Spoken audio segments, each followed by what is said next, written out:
All right, everyone. Now we have interesting environmental news. Kind of wholesome news, actually. Humankinds keep trying to destroy the planet by dumping it full of garbage and burning things and, overpopulating areas and rendering them sterile concrete jungles. And, you pull all the trees out of the forest for lumber, but you save a couple of them in a biosphere or something. That's sort of how the ape-like creature known as man tends to operate. The resource is tasty. Let's eat it into extinction. Humankinds have done things like that before. Usually not recently. Now we just kill animals for horns or something to sell to the Chinese for medicine. Anyway, Mother Nature ultimately doesn't give a crap.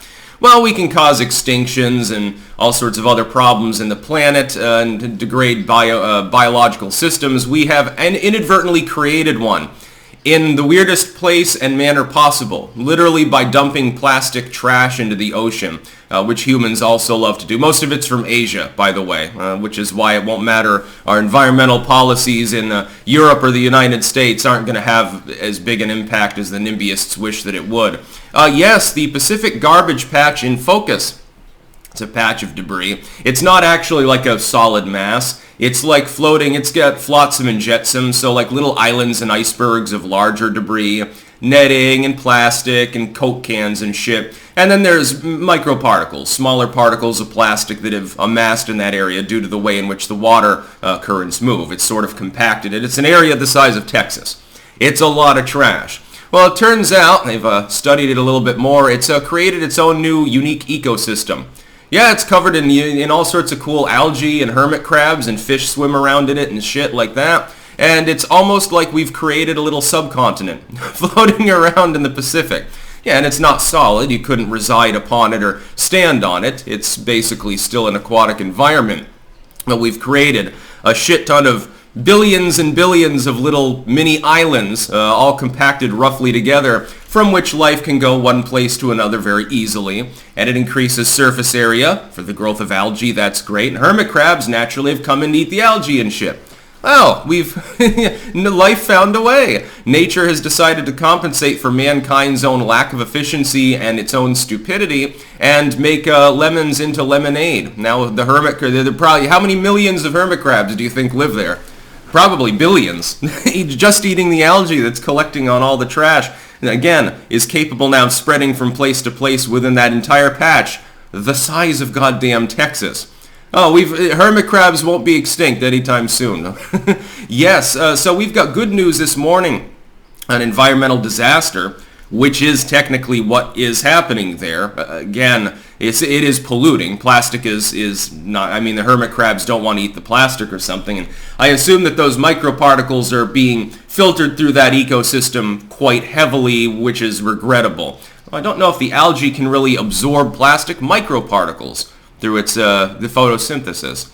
Would it be able, if it's rooting on it, I would assume it's capable of uptaking something, but I don't know. I'd have to study the cell structure and so forth of marine algae, I suppose. Maybe some oceanographer or biologist can tell me whether that's the case. Anyway, now we've got lemons into lemonade.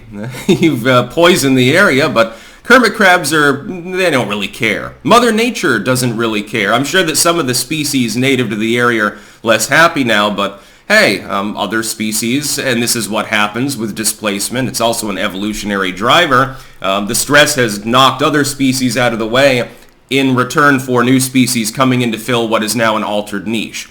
Happens all the time. Happens after volcanic eruptions, an area is covered in ash, and then slowly it gets reforested over time, unless the volcano is constantly going off, and then it gets wiped out again, and it comes back again, and it's the circle of life, and it's all beautiful and wonderful. It's basically like in Lion King when they're ripping apart animals that aren't named and don't have the cute anthropomorphic eyes. That's how you know that they're expendable. That gazelle over there. Pumbaa, like Simba was really hungry that day. And all of a sudden, Pumbaa looked different and he got eaten. Mother Nature, in the end, is unstoppable.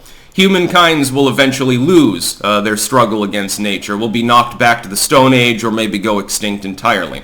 Could be that we end up doing it ourselves, but it's more likely that Mother Nature will take care of it. Major asteroid impact, super volcanic eruption, an actual like plague or something like that. One of those things is most likely to take care of us.